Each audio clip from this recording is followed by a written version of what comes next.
আসসালামু আলাইকুম এভরিওয়ান, সবাই কেমন আছেন? সানাস কিচেন অ্যান্ড ব্লগ চ্যানেলে নতুন একটা ব্লগ ভিডিও দেখার জন্য সবাইকে আমন্ত্রণ জানাচ্ছি। আমি আয়শা সিদ্দিকা। আশা করছি যে যেখান থেকে আমার আজকের নতুন ব্লগটি দেখছেন সবাই খুব ভালো আছেন, সুস্থ আছেন এবং নিরাপদে আছেন। আলহামদুলিল্লাহ, আল্লাহ তাআলার অশেষ রহমতে আমরা অনেক ভালো আছি।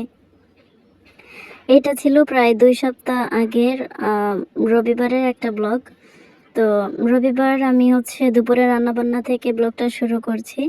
আজকের ব্লগে আমি কিছু রান্নাবান্না দেখাবো আর একটু শপিংয়ে গিয়েছিলাম সংসারের জন্য। কিছু প্রয়োজনীয় এবং কিছু শখের জিনিস কেনাকাটা করেছি। তো আজকে সেগুলো আপনাদের সাথে শেয়ার করব ইনশাল্লাহ। আশা করছি পুরো ভিডিওটি যদি না টেনে দেখেন তাহলে আপনাদের কাছে ভালো লাগবে।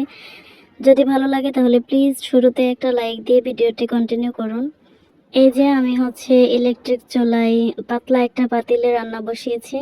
শুটকি তরকারি রান্না করব। তো মশলাটা কষানোর সময় পাতিলটা এত বেশি নড়াচড়া করছিল, মানে দেখে আমার হাসি পাচ্ছিল। এই পাতিলটা আমি নিচের সাইডটাতে শিল দিয়ে সেচে তারপর একদম সমান করে দিয়েছি, তারপরেও নড়াচড়া করছে। মানে হয়তো বা একটা সাইডে একটু উঁচু আছে, এই জন্য অনেকক্ষণ একা একাই হেসেছি। তো তারপর ভাবলাম একটু ভিডিও করি। এটা আসলে ভিডিওটা মজা করেই করেছিলাম। তো যাই হোক, আজকে রবিবার, যেহেতু একটু কেনাকাটা করতে যাব, এই জন্য খুব তাড়াতাড়ি রান্নাবান্না করছিলাম। দুপুরে খাওয়া দাওয়ার পর একটু রেস্ট নিয়ে বের হয়ে যেতে হবে, কারণ সন্ধ্যা 6টায় বা 7টায় মার্কেট বন্ধ করে দিবে, এরকম নিউজ হয়েছে। তো এজন্য খুব তাড়াতাড়ি রান্নাবান্না করছিলাম। আর বৃহস্পতিবার থেকেই আমার প্রচণ্ড জ্বর, ঠান্ডা, তারপর গলা ব্যথা। তো ভাবছিলাম যে যদি এরকম অসুস্থ থেকেই যায় তাহলে রবিবারে কিভাবে যাব।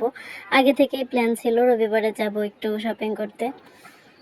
আমি শুধু দোয়া করছিলাম যে আল্লাহ রবিবারের আগে আমাকে সুস্থ করে দিও, যেন আবার কেনাকাটাটা পিছিয়ে না যায়।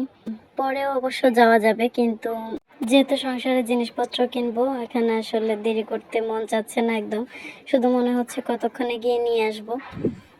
যাই হোক, কথা বলতে বলতে আমার রান্নাবান্না কমপ্লিট হয়ে গেছে। এখানে এই মসুরের ডালটা আগের দিন রান্না করেছিলাম, খাওয়া হয়নি সম্পূর্ণ। তো যেটুকু বাকি ছিল সেটা আমি একদম শুকিয়ে ফেলেছি। আর ভেবেছিলাম ভর্তা করে নিব পেঁয়াজ মরিচ দিয়ে মেখে, কিন্তু এখন আর ইচ্ছে করছে না, আর খুব একটা সময়ও নেই। আর তারপর চিংড়ি মাছের ভর্তা করেছি, কালিজিরা ভর্তা, গরুর মাংস রান্না করেছি আলু দিয়ে, আর পটল ভাজি ছিল। সকালবেলায় পটল ভাজি করেছিলাম, আর শুটকি তরকারিটাও সকালেই রান্না করেছিলাম, সকালে খাওয়া হয়েছে, আর যেটুকু আছে এটা নিয়েছি।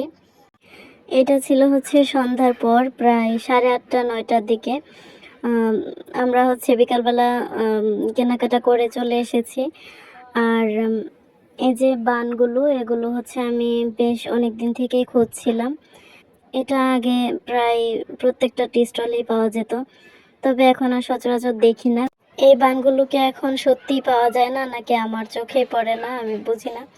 আমি তো আরও ভাবছিলাম যেহেতু এখন প্রায় সবাই মোটামুটি বার্গারটা বানাতে পারে, এজন্য হয়তো এই বানগুলো পাওয়া যায় না খুব একটা। তো যাই হোক, এই বানগুলো আমি নিয়ে এসেছি বার্গার বানানোর জন্য। তো যেহেতু কোনো প্রিপারেশন ছিল না, আমার ছেলে এসে বলছে সে বার্গার খাবে। তো এখন যদি আমি ফ্রিজ থেকে মাংস বের করি তারপর বার্গারের প্যাটি বানাই, তো অনেকটা টাইম লাগবে, আর কেনাকাটা করে এসে আসলে ইচ্ছাও করছিল না এটা বানাতে। তো সেজন্য যেহেতু আজকে গরুর মাংস রান্না করেছি, ভাবলাম যে মাংসগুলোই একটু ছিঁড়ে ছিঁড়ে ভেতরে দিয়ে বার্গার সস বানিয়ে তারপর কিছু সালাদ দিয়ে নিই। এভাবে খেতেও কিন্তু অনেক মজা হয়েছিল। আর আমার কাছে মনে হয় বার্গার সসটাতেই বার্গারের আসল স্বাদটা থাকে। আর বার্গার সস বানাতেও তো খুব একটা সময় লাগে না, শুধুমাত্র মেয়োনিজ বানিয়ে ওটাতে টমেটো সস অ্যাড করে দিলেই হয়ে যায়।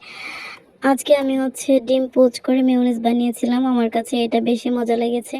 এর আগে যতবার বানিয়েছি কাঁচা ডিম দিয়ে বানিয়েছি। তো কাঁচা ডিম দিয়ে বানালে আসলে যেহেতু নিজের হাতে বানাই, তো খেতে একটু কেমন যেন লাগে।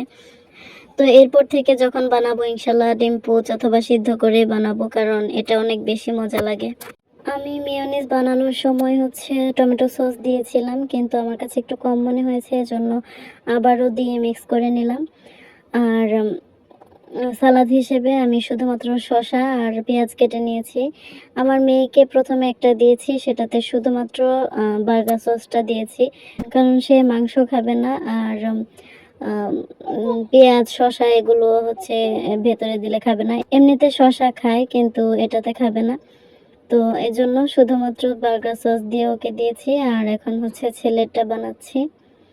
এখানে আমি সর্বমোট 6টা বান নিয়ে এসেছিলাম, তো একটা বাচ্চারা আসার পর এমনিতে খেয়ে ফেলেছে, আর 5টা দিয়ে আমি আজকে বানাচ্ছি। আসলে আমি ভেবেছিলাম আজকে যেহেতু বানটা পেয়েছি, তো কালকে হচ্ছে সব কিছু প্রিপারেশন নিয়ে তারপর বার্গারটা বানাবো। ছেলের আবদারে আমি আর পরের দিনের জন্য অপেক্ষা করতে পারলাম না, আজকে বানিয়ে নিচ্ছে। এই যে আমার হচ্ছে এক এক করে বার্গারগুলো বানানো হয়ে গেছে। এখন আমরা সবাই মিলে এটা খেয়ে নিব, আর তারপর আপনাদের সাথে শেয়ার করব যা যা কেনাকাটা করলাম সেগুলো।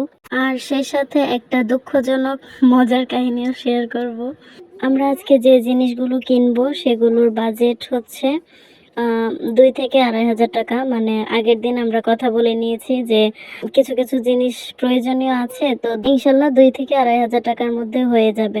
এর বেশি আসলে এখন খরচ করার ইচ্ছা নেই, সামনে কিছু ঝামেলা আছে, এই জন্য।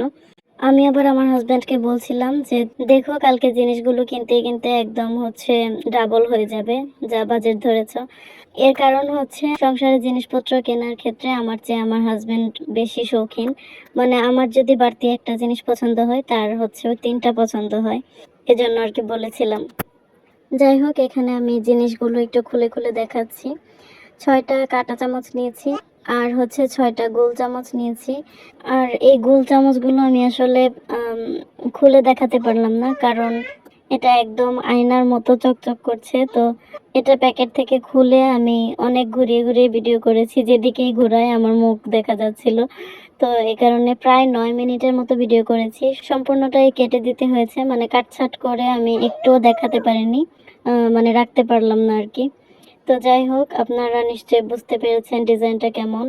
এই গোল চামচটা হচ্ছে আমার খুবই শখের এবং পছন্দের একটা চামচ।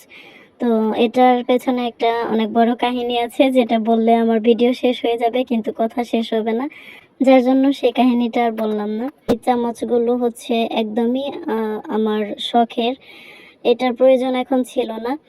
আর এখানে হচ্ছে 4টা কাপ নিয়েছি চা খাওয়ার জন্য। আমার যে কাপগুলো ছিল কালো রঙের 3টা কাপ নিয়েছিলাম, তো একটা একটা করে ভাঙতে ভাঙতে সবগুলোই ভেঙে গেছে। এখন চা খাওয়ার জন্য মানে রেগুলার ইউজের জন্য আমার কাপের দরকার ছিল, এর জন্য 4টা কাপ নিলাম। আর আমার ছেলে আর মেয়ে দুজনেই হচ্ছে কফি কালার কাপগুলো পছন্দ করেছে, আর আমার হচ্ছে কি বলবো, সম্ভবত এটা শ্যাওলা কালার। তো এই কাপগুলো আমার পছন্দ হয়েছে। তারপর বাসায় নিয়ে আসার পর দেখলাম যে বাচ্চারা যেটা পছন্দ করেছে সেটাই বেশি ভালো লাগছে। তো যাই হোক, একরকম 2টা আমাদের জন্য নিয়েছি আর বাচ্চাদের জন্য একরকম নিয়েছি। আর সাথে একটা হচ্ছে পুডিংয়ের বক্স নিয়েছি। আমি যে বাটি দিয়ে সাধারণত পুডিং বানাই, এটা দিয়ে সাইজে একটু ছোট হয়। তো যেদিন আমার পুডিং বানানো হয় সেদিন হচ্ছে সম্পূর্ণই খাওয়া হয়ে যায়। পরের দিন আবার বাচ্চারা, তারপর বাচ্চাদের বাবা জিজ্ঞেস করবে যে পুডিং আছে কিনা। এজন্য ভাবলাম বড় সাইজের একটা মোল্ড নেই, এটাতে হচ্ছে ঢাকনা ছাড়া কেকও বানানো যাবে, আবার ঢাকনা দিয়ে পুডিংও বানানো যাবে। তো তারপর যেটা আমার সবচেয়ে বেশি প্রয়োজন ছিল আর যেটার জন্যই মূলত আজকে কেনাকাটা করা, সেটা হচ্ছে এই কাচের জগটা। এর আগে আমার কখনো কাচের জগ কেনা হয়নি, প্লাস্টিক আর হচ্ছে চাচের কেনা হয়েছে, আর ওগুলো তো খুব বেশি দিন টেকে না, নষ্ট হয়ে যায়, মানে একটু ঘোলাটে হয়ে যায় আর কি। আমরা যেহেতু সবসময় বোতল বা মামপটে পানি খাই, এজন্য কিন্তু কখনো কাচের জগ কেনা হয়নি। তো এখন আসলে মাঝে মাঝে মনে হয় যে গেস্ট আসলে জগটার প্রয়োজন। আর এই জগের সাথে খুব সুন্দর 6টা গ্লাস কিনেছি সেট মেলানোর জন্য, একদম কালার সহ মিলিয়ে। তো জগটাও গোল্ডেন কালার, গ্লাসগুলো গোল্ডেন কালার। কেমন লাগছে অবশ্যই কমেন্ট করে জানাবেন। এক্সট্রা একটা মগ নিয়েছি পানি খাওয়ার জন্য, সেটা দেখিয়েছি একটু আগে কিন্তু বলতে ভুলে গেছি। এগুলো নেওয়ার পর আমার হাজব্যান্ড আমাকে বলছিল দেখো আর কি কি পছন্দ হয়, আমি বিকাশ থেকে টাকা উঠিয়ে নিয়ে আসি। তো আমি পরে বললাম যে না এখন আর কিছু লাগবে না। আর বাজেট যেহেতু 2500 ছিল সেই জায়গায় 4500 প্লাস হয়ে গেছে, এজন্য আর কিছু নিতে চাইছিলাম না।